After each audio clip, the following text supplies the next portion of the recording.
Hi, Brandon Hall, plant manager here at Redekop Manufacturing. I'm here today to talk to you about some of the wear protection we have on our seed control unit.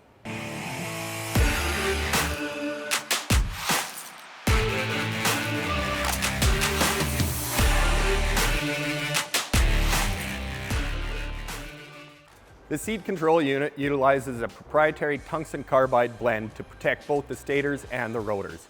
Redekop has spent thousands of hours over the last 5 years developing this coating technology. As when we originally started, we analyzed all the existing coating technologies and found that none could survive the harsh environment experienced when threshing grain.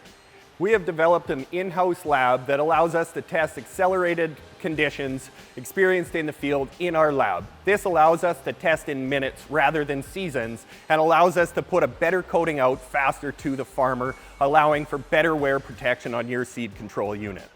Over the years, we've changed carbide shape, carbide size, carbide content, the matrix of it. We've changed the shape around the bar. We've changed the thickness, all in an effort to make this last longer for you.